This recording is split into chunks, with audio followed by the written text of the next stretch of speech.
Hoje, a gente vai fundo em uma ideia muito poderosa que nasceu séculos atrás e que, olha, está silenciosamente moldando os nossos corpos e a nossa saúde até hoje.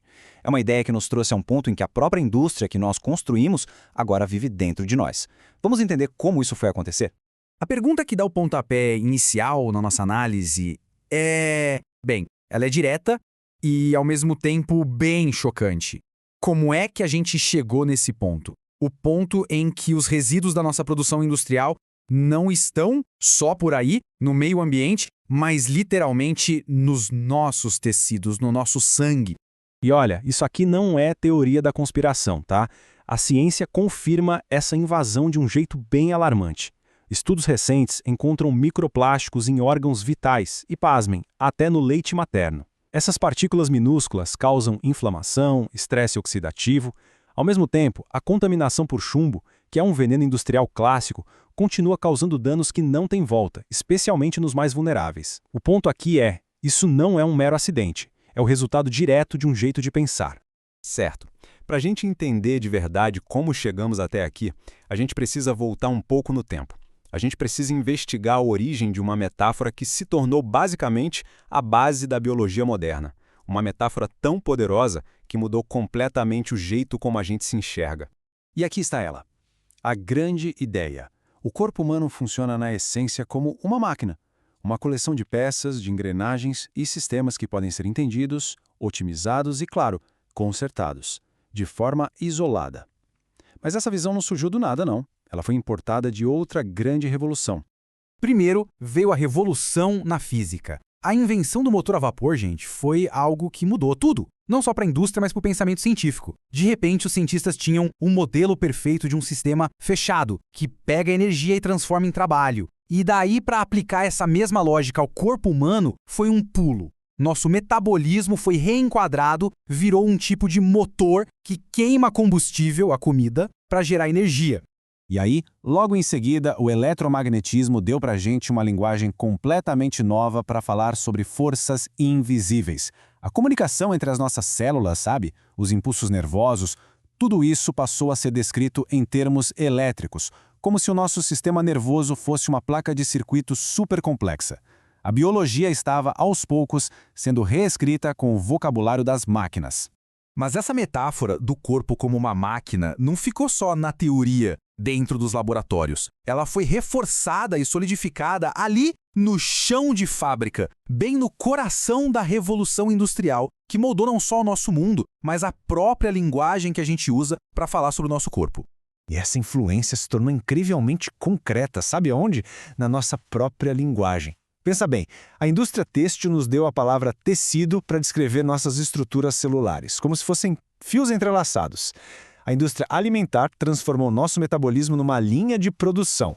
E a indústria da guerra? Essa nos deu todo o vocabulário militar de defesa, ataque, exército, para a gente falar do nosso sistema imunológico. Impressionante, né? Tá, a gente já viu como essa ideia se formou. Mas, e daí? Qual é o problema de pensar assim?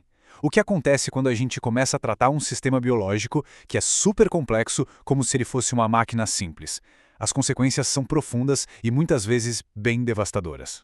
Basicamente, essa mentalidade da máquina leva a 3 problemas gigantescos. Primeiro, a exploração do trabalhador, que passa a ser visto como só mais uma peça na linha de produção. Segundo, a degradação do meio ambiente. Por quê, né? Uma máquina não está nem aí para o ecossistema ao redor dela. E terceiro, cria uma visão de saúde que é totalmente desconectada da nossa realidade social e ambiental. No ambiente de trabalho, as consequências ficam super claras. Se o corpo é uma máquina, ele pode ser forçado a operar muito além dos seus limites biológicos, tudo em nome da produtividade. E o resultado disso? Patologias como Lerdort, estresse, burnout, é a lógica industrial aplicada diretamente na biologia humana, nos afastando das nossas próprias necessidades físicas. E o estrago não para no indivíduo, não. Essa visão de máquina trata o corpo como um sistema isolado, fechado nele mesmo, ignorando uma verdade fundamental. Nós somos inseparáveis do ambiente em que a gente vive. Uma máquina não respira o ar que ela mesma polui, mas nós respiramos. Isso acaba criando um ciclo vicioso, que a gente pode ver em ação hoje. O modelo industrial que vê o corpo como máquina gera poluição. Essa poluição degrada o ambiente. E um ambiente degradado, cheio de toxinas, causa doenças, problemas respiratórios, cardiovasculares. É um ciclo que se alimenta dele mesmo. Ok, então se essa metáfora antiga está nos deixando doentes, qual é a alternativa? Existe uma outra forma de enxergar as coisas? A fonte que a gente analisou sugere uma mudança radical de perspectiva, um jeito novo de nos entendermos, que reconhece a nossa complexidade e a nossa conexão com o mundo. Vamos comparar as duas visões para ficar bem claro. De um lado, a visão antiga, a mecanicista. Ela vê o corpo como uma máquina. A saúde é simplesmente a ausência de defeitos, e um problema é um componente quebrado. Do outro lado, a gente tem a visão sistêmica. Nela, o corpo é um ecossistema. Saúde é conexão, é equilíbrio. E os problemas são desequilíbrios no sistema todo. Essa visão de máquina está muito ligada a um conceito chamado teleologia. Calma, o nome é complicado, mas a ideia é simples. É a ideia de que cada parte do corpo tem uma função fixa, um propósito para qual ela foi projetada. O coração foi feito para bombear sangue. O rim foi feito para filtrar. Mas e se essa não for a melhor forma de pensar sobre isso? E aqui, gente, está a grande virada de chave. Em vez de pensar numa função que já vem pronta, de fábrica, a gente pode enxergar as funções como efeitos. Efeitos que simplesmente surgem das interações complexas dentro do sistema. O coração não tem um propósito fixo. O bombeamento do sangue é um efeito que emerge das suas propriedades. Isso abre um jeito muito mais dinâmico e flexível de olhar para a biologia. Essa nova forma de pensar não veio do nada, claro. Ela é inspirada em cientistas como Ilya Prigogine, que estudou justamente os sistemas complexos. A vida, por essa ótica, não é uma máquina previsível, linear. É um sistema dinâmico, imprevisível, onde a ordem e os padrões podem surgir do caos, de forma espontânea. Pensa num cardume de peixe se movendo como se fosse uma coisa só, sem ver um líder. A gente é, na essência, auto-organizável. Isso tudo nos traz de volta ao começo, mas agora com um entendimento totalmente novo.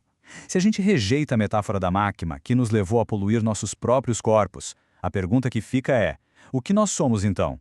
Um ecossistema? Um processo? Uma interação constante com o mundo? A resposta talvez não seja uma única palavra, uma nova metáfora, mas sim uma exploração contínua dessa nossa incrível complexidade. Obrigado por acompanhar a gente nessa análise.